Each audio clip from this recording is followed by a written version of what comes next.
So hopefully everybody had a good Thanksgiving break and ate too much food and gained too much weight, and now you have to spend the next 6 months taking it off. No, Grant, you didn't? Okay, it's fine. Maybe it was just me. So, good. So today is our beginning of our last week of class. So let's finish up this last portion of this last chapter. And then from there, we can go ahead and start the last chapter and be done with it. So life will be great. Lots once come on, Matthew. Good. So last thing we have to talk about are thin films. So I mentioned this before we left for break, but these are thin films. So I'm showing you these pictures here. So this one is basically what, oil on top of water. This is a compact disc, a CD. And then I'm not quite sure what that other one is, but anyways, it's a thin film. So basically, thin film is another type of interference. So basically what's happening here is, switch to the screen, is you have basically three different types of media. So you have the medium one, which is the light is initially shining in, is going to hit this boundary and then reflect off. But part of that is going to be transmitted into the second medium, which is then going to hit the boundary between the second and the third medium, be reflected, and then get transmitted back through the first medium. And then these are the two light rays that we're going to be interested in. So our interference will happen from ray 1 here and then from ray 2, which are, again, the reflection from boundary 1, which is all happening with inside of medium 1, and then a reflection on boundary 2. So then you're getting the interference between these two. Now, of course, some is going to be transmitted down through here into medium number 3, but we don't really care much about that one because that one's not going to give us the thin film interference here. So good. So here we're going to make a couple assumptions. Our first assumption is that the ray which is coming in medium 1 and reflects off is going to give us an angle of θ1 relative to the vertical. But we're going to assume that this guy is very close to 0, which means that the light's going to come in almost vertical and hit and then reflect off almost vertical. And then the other assumption we're going to make is that this thing is truly a thin film, which means that the thickness of this film is going to be very tiny. So typically this is going to be on the nanometer to micrometer range. So somewhere between 10 to the -6 and 10 to the -9. So this is a ridiculously thin layer of something. So basically what that means then is that delta D, which is the difference in the length of the path here, so that's the difference in the length of the path between ray 1 and ray 2, is simply then going to be equal to twice this distance here. But this distance, since this guy is coming in close to vertical, that means this one is also going to be close to vertical, which means that basically this delta D here, which I have kind of drawn at an exaggerated, because it's hard to draw it kind of thin, is actually going to be simply just the thickness here. So since this thing is coming in very close to the vertical, this reflection then is also going to be vertical here, which means that even though there's going to be a slight little tiny deviation of an angle, that's going to be very ridiculously small, which means that for our purposes, delta D then will approximately then just be equal to twice the thickness. So this length here and this length here, what we're saying then is that these things are basically just going straight up and straight down, meaning that the delta D, so this entire range here, delta D is going to be approximately then just equal to twice the thickness. Okay? So under these two assumptions, that means that our path length difference between ray 1 and ray 2 is simply going to be twice the thickness of this thin film. Now, what happens then on the type of interference we get out here is going to be dependent on actually the indexes of refraction. And just to kind of remind you, when we talked about waves interfering before, so let me bring up our simulation here, when I can actually find it. There it is. So remember that whenever a wave encountered a boundary, we had two different types of boundaries. We had a fixed boundary and we also had an unfixed boundary. So remember that when we encountered a fixed boundary, what happened was that when the wave came in and encountered the fixed boundary and then gets reflected off with a change of phase. So it's out of phase from the original by 180 degrees. But if instead we have a loose boundary, let me restart this. In this case, my incoming wave hits the boundary, and then gets reflected off with exactly the same orientation, which means there is no actual phase shift. But then again, when it gets reflected off a fixed boundary, there is a phase shift. So here, we have to be a little bit careful when we talk about what type of interference that we get when it comes to thin films, because thin films will do something very similar. Meaning that it's going to also be dependent on the ratio, or at least the size of the index of refractions compared to each other. Which means that if my ray here, ray 1, was coming in an index of refraction N1, which was less than the index of refraction of N2, ray 1 then is going to suffer a phase shift by 180 degrees. But if N1 is greater than N2, in that case, it mimics more of an unfixed boundary, which means that there is not going to be a phase shift in this case. So we can't simply say the same thing that we did before, which meant that we can't have simply constructive interference occurring when I have a path length difference of an integer times the wavelength, because I was assuming that it stays within the same phase at all times. But here, it's a little bit more complicated, because now we have to look at not only that, but we also have to look at how these index of refractions are all lined up with each other, which means that I could get a phase shift on ray 1 and I could get a phase shift on ray 2, or I might only get a phase shift on ray 1 but not on phase 2, or not one on ray 1 but one on ray 2. So here, we have to be careful again of the index of refractions. So if my index of refraction N1 is greater than N2, this mimics an unfixed boundary, which means that there is no phase shift. And this is also true for the other, which is if N2 is greater than N3. But if N1 is less than N2, this mimics a fixed boundary, which means there is a phase shift by 180 degrees. So here we have a 180 degree phase shift. And again, this is also true then if N2 is less than N3. So the first thing is we have to look at how do these index of refractions all relate to each other? And then once I know how the index of refractions relate to each other, then I can determine what type of interference I get. So what I mean by this is, remember that delta D is then equal to n times lambda for constructive interference, or then n plus a half times lambda for destructive interference. But this is only going to be true if I have no phase shifts on either ray 1 or ray 2, or if both ray 2 and ray 1 are both phase shifted. So this is true if I have 0 or 2 phase shifts. But if I have 1 phase shift, in that case, these two guys are going to switch from each other. So they're actually going to become out of phase with each other. In that case, then I'm going to have n plus a half times the wavelength for constructive interference, and then n times the wavelength for destructive interference. And this happens if there's only 1 phase shift.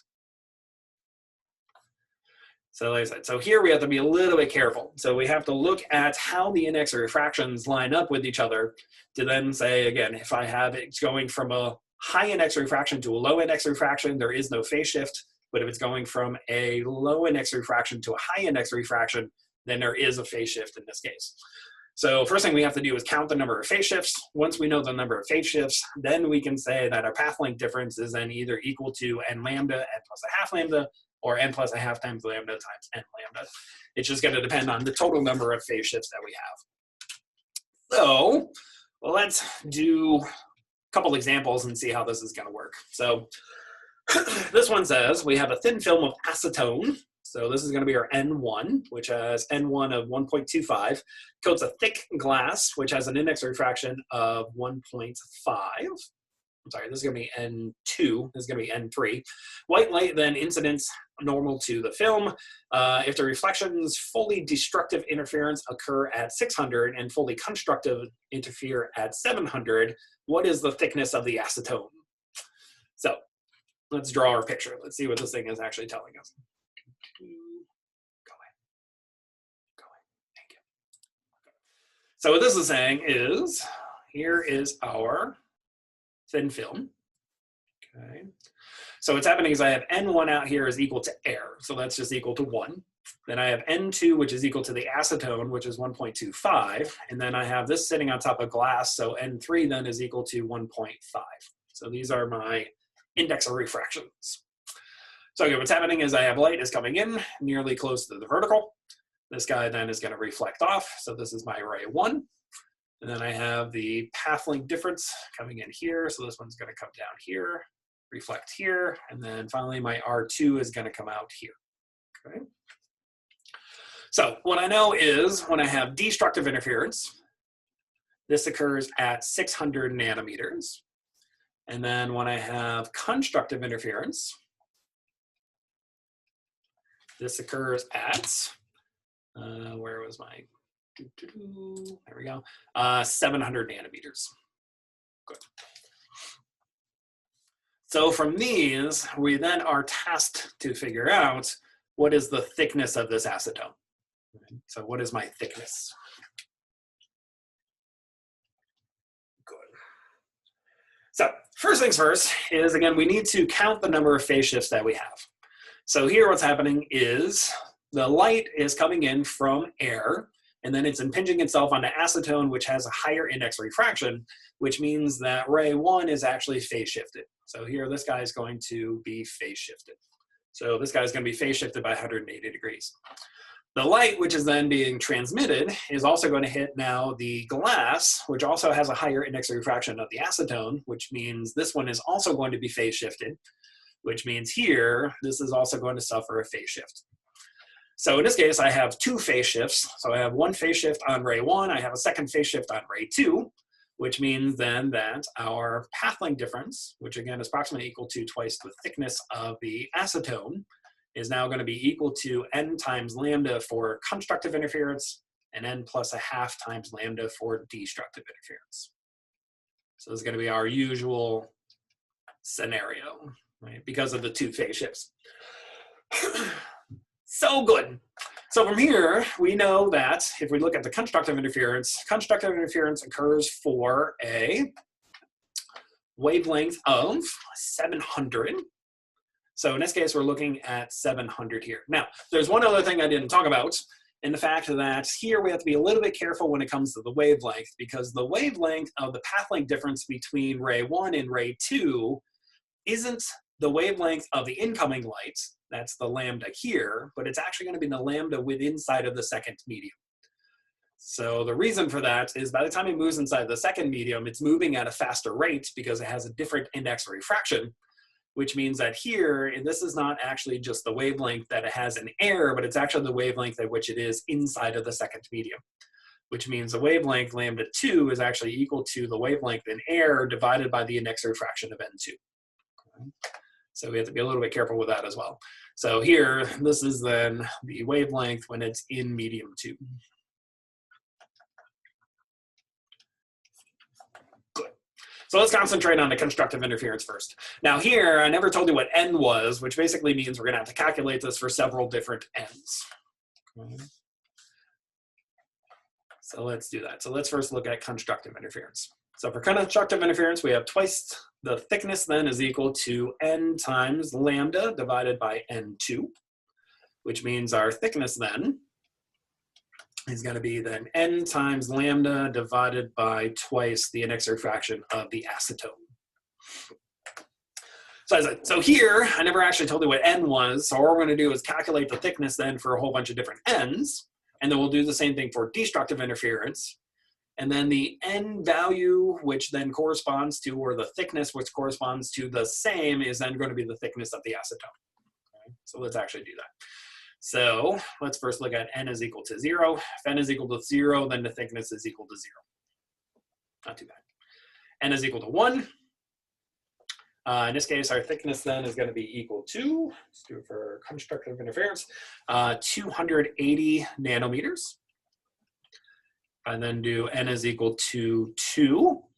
My thickness then is going to be equal to 560 nanometers. And let's do n is equal to 3. In that case, our thickness then is going to be equal to 840 nanometers. And I can keep going, but let's stop there. Now let's do it for destructive interference. So for destructive interference, again, we have twice the thickness then is equal to n plus 1/2 times lambda divided by n2. So in this case, we used lambda was equal to 700 nanometers because that was for constructive interference. For this one, we're going to use 600 nanometers because that's for destructive interference. So from here, this then tells us our thickness then is going to be equal to what? So n plus 1/2 times lambda divided by twice the index refraction of the acetone. And again, we're just going to do the same thing. So I'm going to start off with n is equal to 0. For n is equal to 0, I find a thickness of 120 nanometers. For n is equal to 1, find a thickness then of 360 nanometers. For n is equal to 2, we find a thickness of 600 nanometers. And then finally, for n is equal to 3, we find a thickness then of 840 nanometers. So, since this thickness here for n is equal to 3 is the same as this thickness here as n is equal to 3, we can finally conclude then that the thickness of the acetone then must be equal to 840 nanometers. So this is the thickness of our acetone.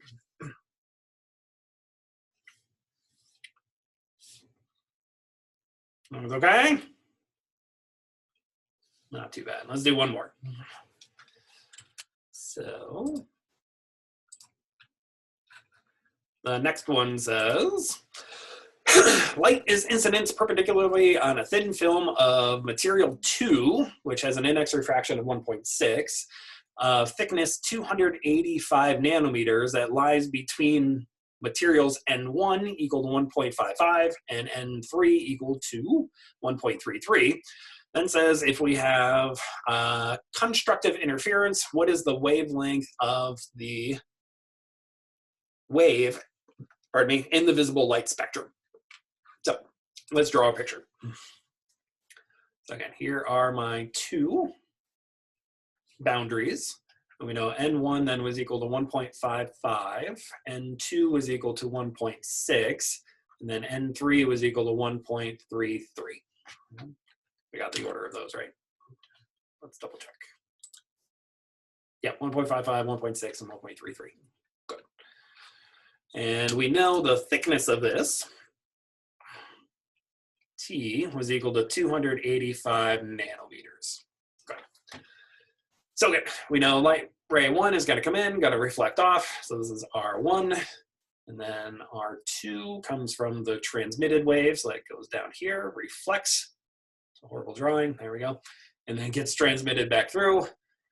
And then R2 comes out here. Good. And then our eye is out here looking at what type of interference we get. Good. So again, first thing we need to do is go through and figure out what is phase shifted and what is not phase shifted. So here for N1 going to N2, N2 is greater than N1, which means R1 in this case is going to be phase shifted. So this is going to be phase shifted by 180 degrees.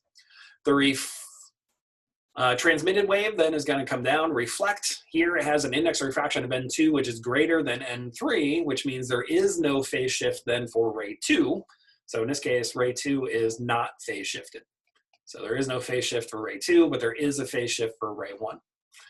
Now here, since there's one phase shift, what that means again is that the constructive and destructive interference switch with each other. So here, then I have delta D, which again is approximately equal to twice the thickness of my thin film, is now going to be equal to n plus 1/2 times lambda for constructive interference, and then n times lambda for destructive interference. And this is for constructive interference. Good. Now for us, we're told that we have maximally constructive interference happening out here. So in this case, we're just going to use the top one.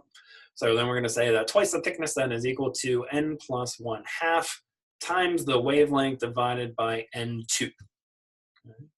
And again, N2 is here because the path length difference occurs while it's inside of medium 2. So good. So here we know the thickness. We don't know n, but we're looking for a wavelength which is going to occur inside of the visible light spectrum. So let's solve this for then lambda. So this tells us lambda then is going to be twice the thickness times N2 divided by n plus 1/2. So same thing here, since we don't know what n is, but we're looking for lambda which occurs inside of the visible light spectrum, we're just going to start off with different n choices. So I'm going to start off with n is equal to 0. So if I start off at n is equal to 0, in this case we get the wavelength is equal to 1,824 nanometers. And then n is equal to 1, we have lambda then is equal to 608 nanometers. And as a quick question, anybody know what the visible light spectrum is? So from what wavelength to what wavelength is approximately the visible light spectrum?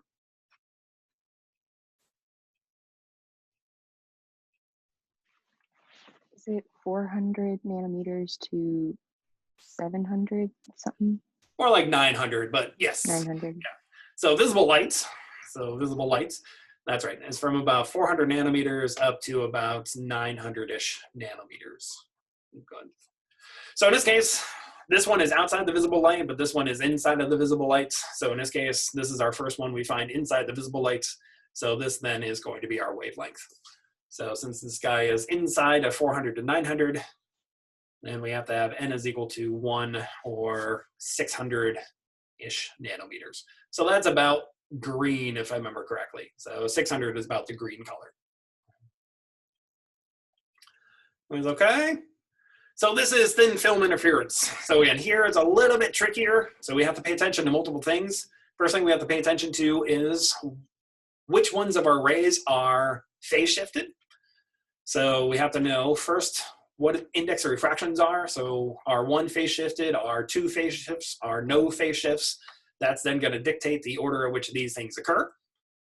And then we also have to pay attention to that this wavelength here isn't the wavelength that happens to be in air or in medium number 1. It's only what it does in medium number 2. So this should always be written as lambda 2 or at least lambda divided by n2.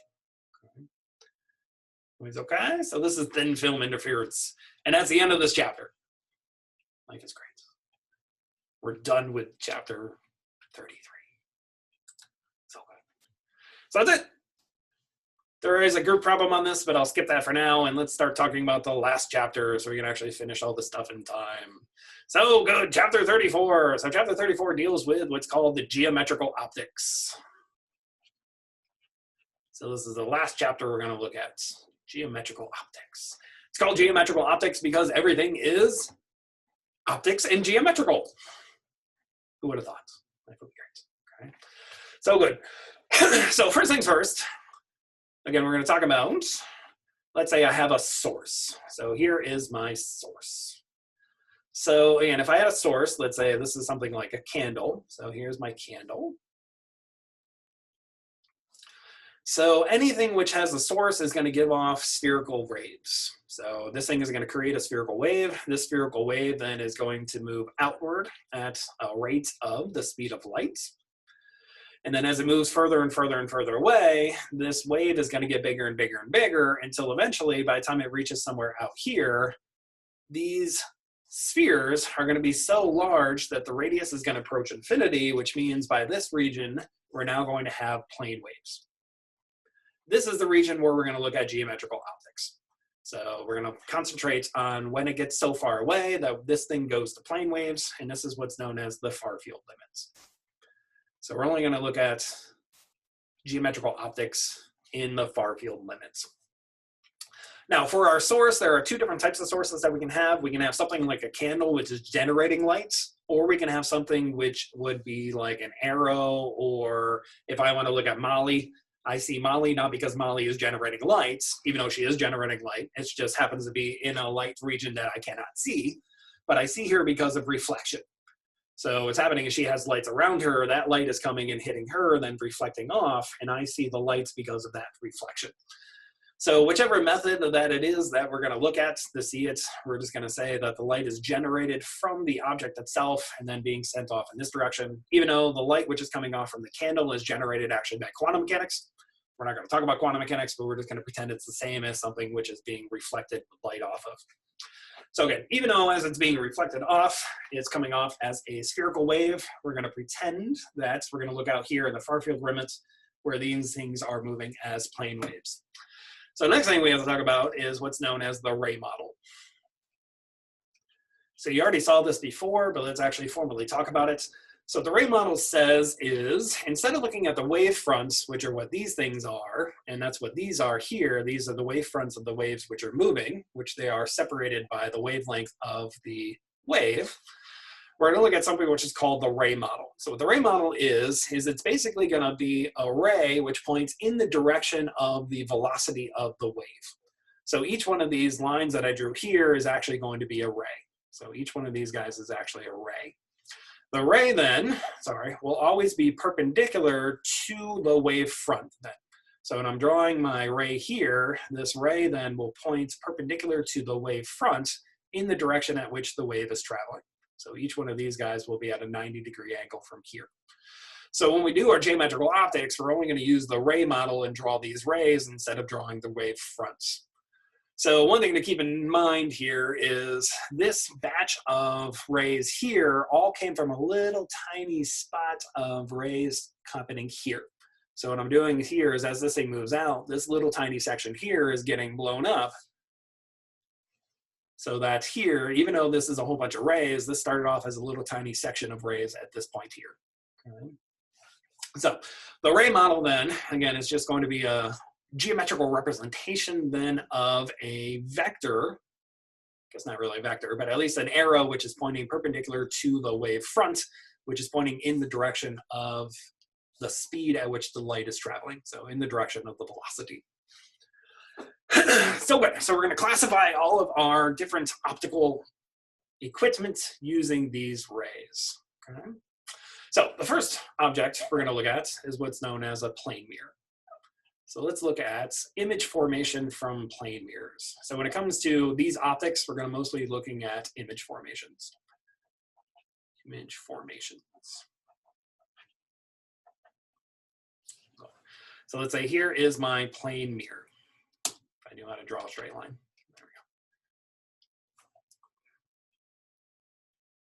we go. Oh, well, close enough to a straight line. There we go. So there is my mirror. Okay. And what I want to do is put some sort of object in front of this. So here's going to be my object. I'm going to draw that by a simple arrow. Here's my object.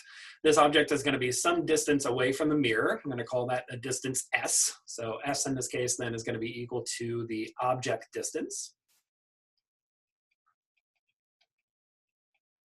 This thing is going to have some height to it. So let's call that H. So H in this case is going to be the object height.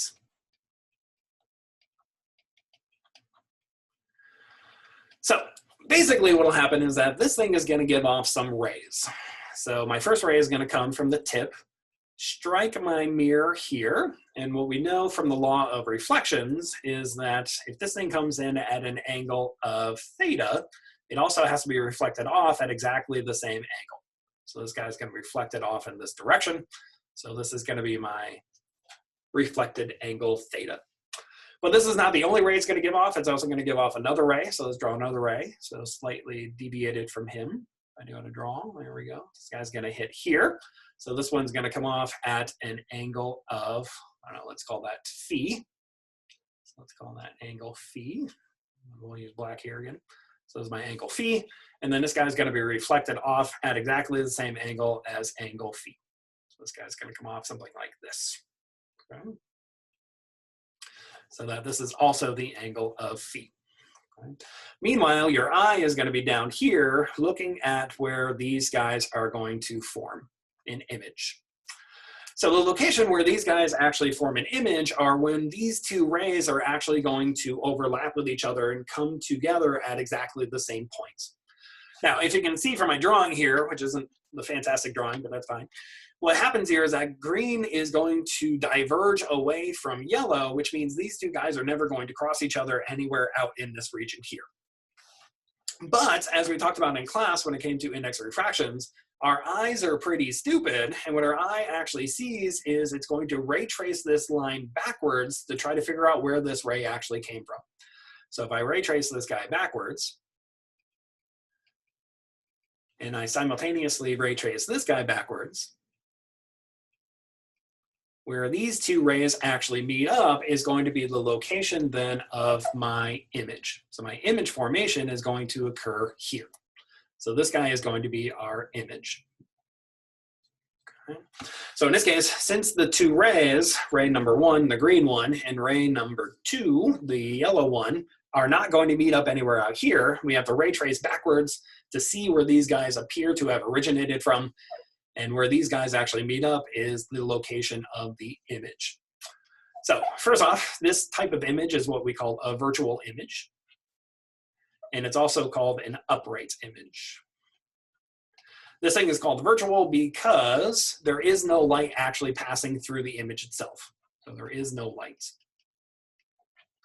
So basically imagine that if I took a piece of paper, so here's my piece of paper, and I put this at the location at which the image is being formed, no light would actually pass through it, which means the image would not be formed on the piece of paper. This is what defines a virtual image. So in this case, since the light is coming in, hitting the mirror and reflecting back out on the same side of which the light came from, no light actually passes through the back portion of the mirror, which makes this then a virtual image because no light actually passes through it. It's upright because it's in the same orientation as the object. So since it's in the same orientation, this thing then has an upright orientation. Okay. So let's define some new quantities. So let's say this distance here, which is the distance from the mirror to the location of the image, is S prime. So S prime then is going to be the image distance. So this is the distance of the image from the mirror itself. And then this thing also has a height to it. So let's call the height, let's do that in yellow, H prime. So H prime in this case then is going to be equal to the image height.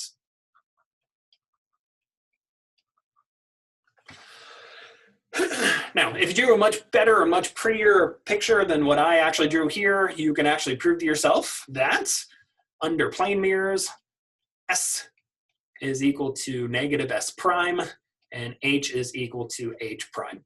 So basically it just means that what? If you had a plane mirror, the image then is formed behind the mirror exactly the same distance at which the object is in front of the mirror. So if I was standing 1 meter in front of a meter, or in front of a mirror, my image would also show up 1 meter behind the mirror. And the height of it would be exactly the same. So the height of the image is exactly equal to the height of the object. And that's it. That's it on plane mirrors. I also have a group assignment on this one as well, but I'm going to skip that for now. We'll give those to you at the end. Let's talk about the next thing. So that's about it for plane mirrors. They are pretty boring.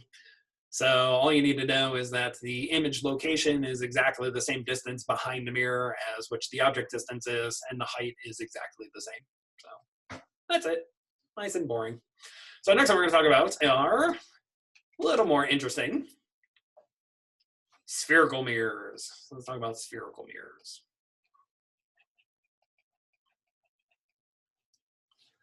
So what's a spherical mirror? So a spherical mirror is exactly that. So what it is it's a section of a sphere which is cut off and mirrored. So here we have two different types. We have what's known as a concave spherical mirror. So imagine here, this thing looks like this. So this is part of a circle. But here the light is coming from the left-hand side inward, so it's going inside. So your sphere, or you're mirroring the inside of the portion of the sphere here, okay? So this inside portion is mirrored. And this thing is gonna have some radius, let me draw my line here. This thing is gonna have some radius of capital R. So this is my radius. So this is called a concave. So what's happening here is the light is actually coming in from this direction. And that's going to be hitting the mirror on the backside here and then being reflected. I'll talk about how that happens in a second. And the second one is what's known as a convex. And this one is the same idea, but it's flipped in the opposite direction. So the outside of the mirror is actually mirrored. This thing is actually this way. Okay. So you're hitting the backside portion of the mirror itself. So this thing also has a radius of R just on the opposite side. So good. So in this case, light again is coming in from this direction. So over here. Good. So what happens for each one of these? Well, let's look at for the concave mirror first. So for my concave mirror, let's say I have light coming in along this line here. So this light is coming in. What happens then is it's going to hit the mirror at an angle of theta relative to the local vertical, so the local normal here. And then it's going to get reflected off at exactly the same angle which it came in. So this guy is going to be reflected down in this direction. Okay. Another ray is going to come in here, hit, bounce off, be reflected, pass through exactly the same points, come off here. Another ray is going to come in from here, be reflected through this point here. Another ray would come in through here, hit, be reflected also through that same point. So what happens for a concave mirror is when the light which is coming in, all that light gets reflected to a single point, which is called the focal point. So F here is going to be equal to our focal point.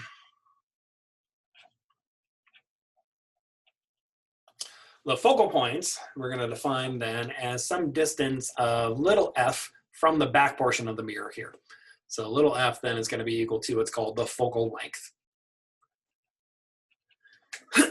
So the focal length then is the distance from the back portion of the mirror to the location of that focal point. So again, in a concave mirror, it's causing all of the light rays to be reflected to that particular point. Now, one thing I should point out here is that's only true for this small section here, if I call that T, where T is actually much, much less than R. So meaning that the region at which the light is going to be reflected through that point has to be much, much less than the radius of curvature of this mirror. So what actually happens is for light which is not passing or not within that region, what will actually happen here is this light is going to come in here, get reflected, but it doesn't get reflected through the focal point. It actually is going to miss the focal point. And for light that gets reflected way out here, it's also going to miss the focal point. Okay. This light, which misses the focal point, is what's known as spherical aberration. What this actually does is it takes a nice clean object which is sitting out here and actually blurs it. So if you're using something like a telescope, all the light which is actually being reflected here, only the portion which is in the small region gets reflected through the focal point. All the other stuff which is actually happening out here gets reflected away from the focal point, which causes like a smearing and elongation of actually the object at which it is that you're trying to look at. So if you're using a telescope and trying to look at the moon or a distant star or something, it gets fuzzy and blurry because of this. The only way to basically get rid of this is to, instead of using a spherical mirror, you would have to use actually an elliptical mirror. The elliptical mirror will actually cause all the light then to go and pass through the focal points. The problem with elliptical mirrors is to actually create an elliptical mirror costs a lot of money. So this type of telescope you could not buy at something like Walmart. Right? So if you want to buy a $100 telescope at Walmart to go look at the distant stars or something, that's going to be a spherical mirror. It's certainly not going to be an elliptical mirror. So for an elliptical mirror, you're talking about thousands of dollars, if not more, to actually get a small mirror, which is actually an elliptical mirror. So only astronomical grade telescopes are actually going to use something like an elliptical mirror. Everything else is just going to use a spherical mirror. So good, now let's talk about convex. So for convex, it's gonna work basically kind of the same way. So again, this light's gonna come in here, gonna hit, get reflected off in this direction. So this is actually what's called a diverging. But again, if I ray trace this guy backwards, it's gonna appear that all the light came from, draw that at a little more severe angle. There you go. It's gonna look as if the light came back from a particular point. Right? So let's draw this guy out this way. So this guy is coming from, say, a location here. Again, if I draw another ray coming in here, this one's gonna hit, get reflected off. Sorry, not as much. This guy is gonna appear to come from this point here. Again, this guy's gonna come in, this guy's gonna come in, get reflected off, get reflected off. But again, if I ray trace all these guys backwards, all of these guys seem to have originated at this particular point, where again, this particular point is called the focal point. So F here, and again, this has a focal length, where that focal length, again, is from the back of the mirror to the location of the focal point. So this is our focal length. So concave mirror basically acts as a converging mirror, and a convex mirror acts as a diverging mirror. So this is a converging mirror. And this is a diverging mirror. So now it turns out for spherical mirrors that the location of the focal length, or the focal point, let's call that the focal length, is exactly equal to 1/2 of the radius of curvature. So for any spherical mirror, this is always going to be true. The location of the focal length will be 1/2 of the radius of curvature. So this is always going to be true. So good. So the next thing we want to know is, what is the image formation? So let's talk about image formation.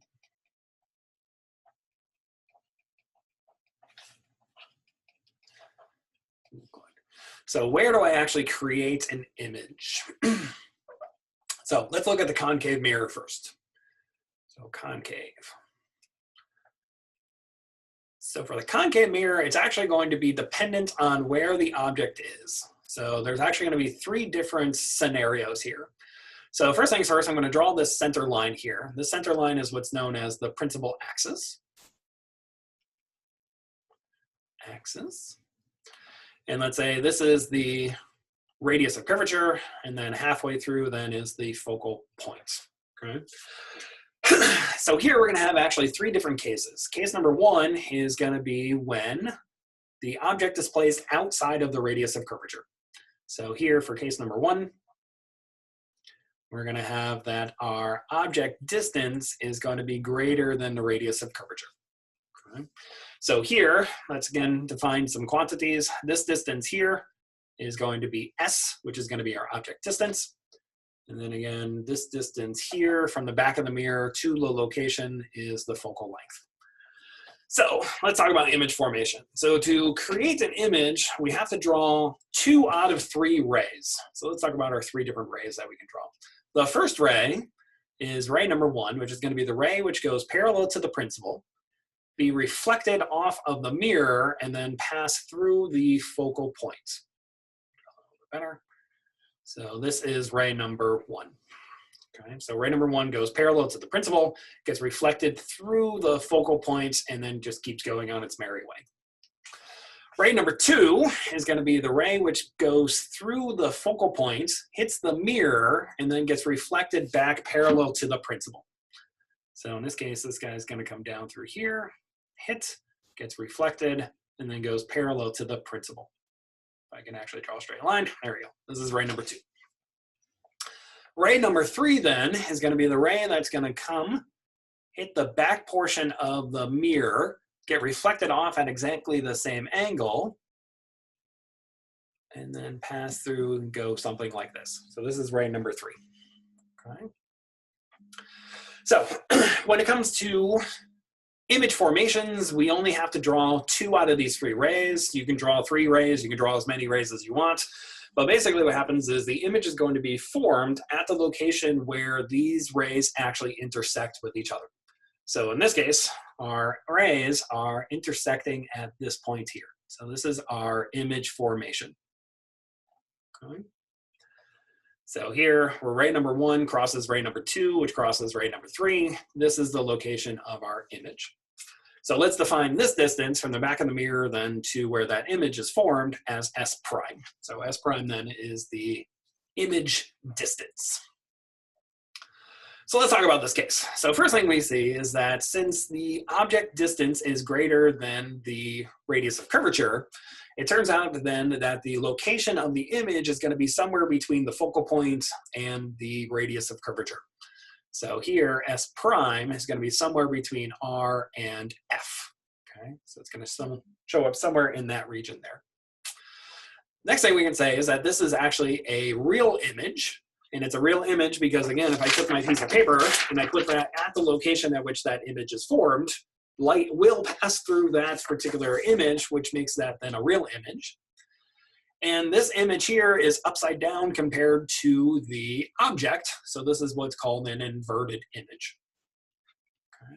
So for case number 1, in this case, we find that the image is going to be somewhere between the focal length and the radius of curvature. It's going to be a real image, and it's going to be inverted. This will always be true. Okay. Everyone's okay? Not too bad. So before I get to case 2 and case 3, let's go ahead and talk about the 2 different group assignments. So you can kind of look at those, start about those. And then we'll do the other cases on Wednesday. Okay. So first one is continuation of this problem.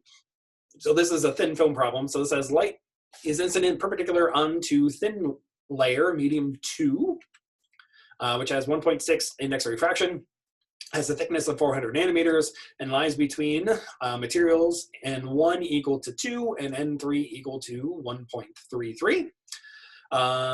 Again, we're going to have constructive interference. So anytime it says interfere maximally, this means it's constructive interference.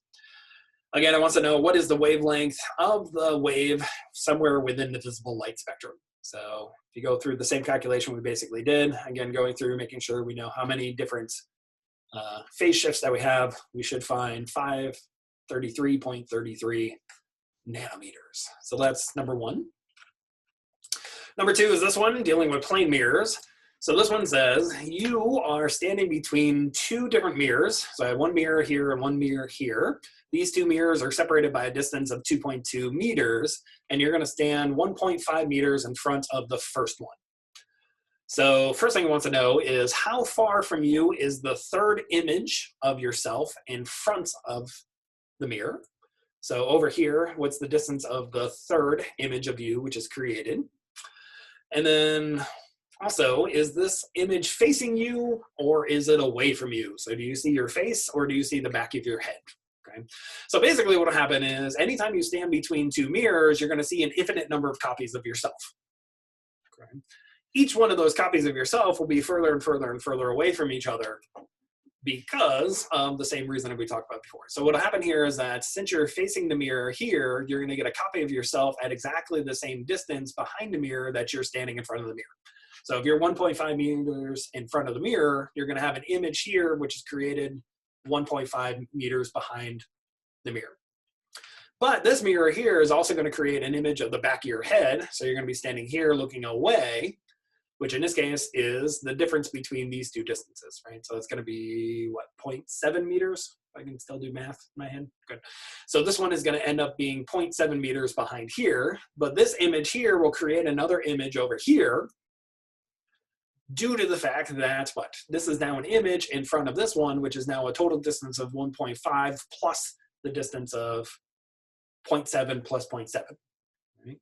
So that's going to make an image over here. But this image, which was created first, is also going to create an image on this side, which then will create an image onto this side over here. So basically what happens is each one of you creates an image, but all your images also create images inside of each one of these mirrors, which causes an infinite number of copies of yourself. Okay? So what we're looking for then is the third image, which is created on this side. So the first image is going to be the one where you're looking at it. The second one's going to be created from the back of your head. And then the third one's going to be created from this one, which you're looking at, created from the side on this mirror, which is now created back onto this mirror. Okay? So the answer is that you're going to be looking toward yourself because it's actually created from this image created in this mirror. Okay? So then all you have to do then is make sure you get all of your distances straight and then find the total distance on this side. Okay? Everyone okay with this? A lot of images, I know.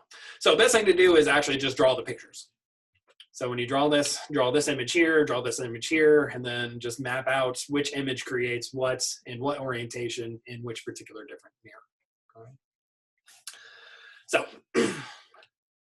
I'll stop sharing that. So I'll leave it at that for today. Okay. So I'll let you work on those, and then tomorrow, or not tomorrow, Tuesday. Tomorrow is Tuesday. Wednesday, if I can get my day straight. We'll then look at case number 2 and case number 3. So image formations from the concave mirrors, and then we'll talk about image formation from a convex mirror. And then talk about how we actually calculate those things instead of just drawing pretty pictures, which we'll have to draw pretty pictures as well anyways. Okay. So after we do that, then we'll talk about spherical. So that's the spherical mirrors. Then we'll do the thin lenses, which is what you guys did in lab.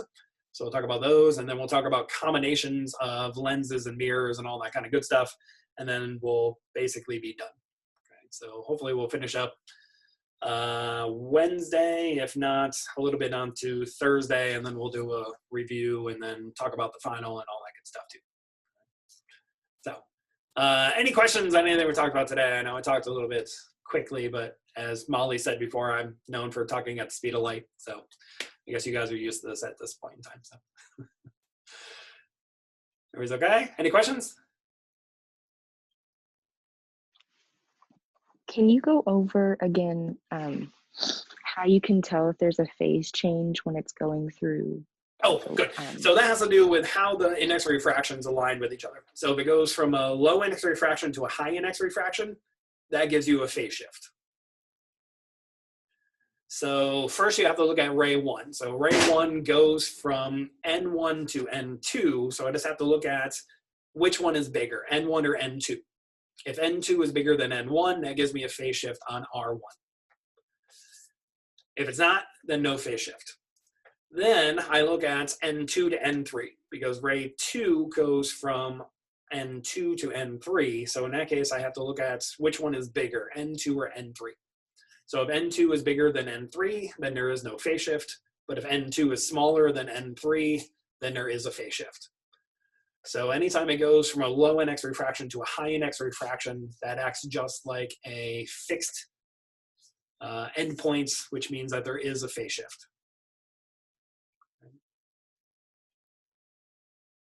Is that okay? Yes, thank you. You're welcome. So yeah, so you have to look at each one of the two rays independently. So look at each one first, and then from there you can decide which one of the constructive and destructive interference that you need. So, is it okay?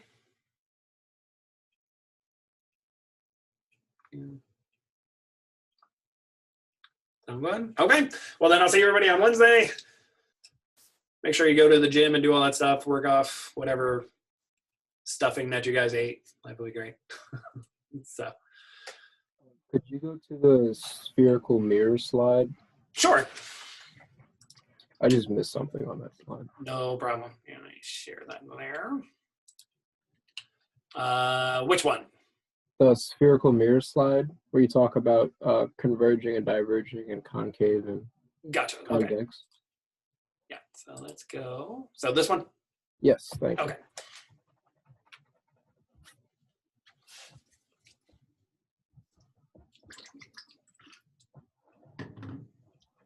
Okay, thank you. You're welcome. All right, everybody else is okay? Let's see what my message is. Oh, gotcha. Okay. All right, then I'll see everybody tomorrow. All right. See you, Dylan.